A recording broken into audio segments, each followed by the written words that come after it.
This technique is called broken ram. And broken ram is related to charging ram.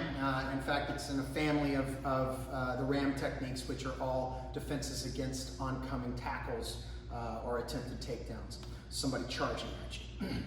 Now, this is a what-if scenario. So you take charging ram all the way up to the chop to the back of the cerebellum, and instead of feeding the front kicks and the roundhouse, we're going to be working with a what-if scenario where the left arm of the attacker ends up grabbing a hold of my back. So we're going to be reacting off of that in broken ram. So the guard is up, right leg is forward, left leg is back. I'm going to do the same thing as I did in charging ram, and just remember that video clip.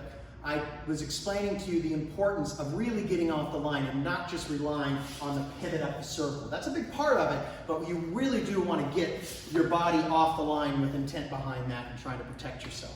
So the guard is up, we move the body off the line, and simultaneously we drop the right hand in a hammering motion against the left arm's attacker's left arm.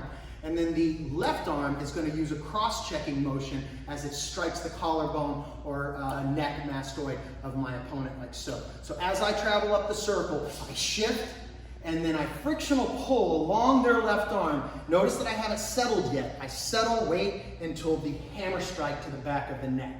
Once I take that hammer strike to the back of the neck, I then recognize that they've grabbed my back with their left arm. And I'm going to take advantage of that by shifting from my neutral stance to my forward bow at a slight angle, let's say around 5 o'clock. So from this position, I shift, forward bow, uppercut, breaking and snapping the elbow.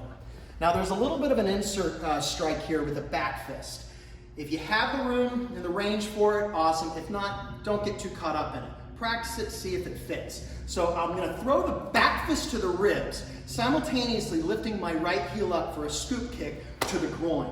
Once I scoop kick to the groin, I plant the right leg back down, spreading their legs. That's going to be hitting the left inside knee of my opponent. So I spread, and simultaneously as I land that right leg down, I'm going to shift all of my body's weight into a chopping punch down the jawline, okay, of my opponent. Cross out, step back on guard. Let's go ahead and take a look at this on Mr. Gate. Sir. So, Gate's coming in for the tackle. I shift off the line, I block, and check the neck, striking, okay? Frictional pull, shift down to the hammer strike. I feel the grab, recognizing that grab attempt, I go ahead and shift, taking advantage of it, into my forward bow. I'm going to snap the arm here. There's my back fist. Back fist scoop kick, the groin, landing and spreading them out with the right leg. When I land out of that, I take a chopping punch right to the jawline there, pop all the way through, cross out, step back on guard. Okay, let's take a look at this at a different angle. As he comes in, move, hit, break. Back fist scoop, land with a strike. Cross out, on guard. Okay, a little slower this time. As he comes in, move off the line, frictional pull that arm, turning him into the strike. So boom, pop. He catches a hold of me, I shift into the forward bow, snapping the arm. Back fist, scoop, and then spread, bam. Cross out, step back, on guard. Broken ram. Have fun with it.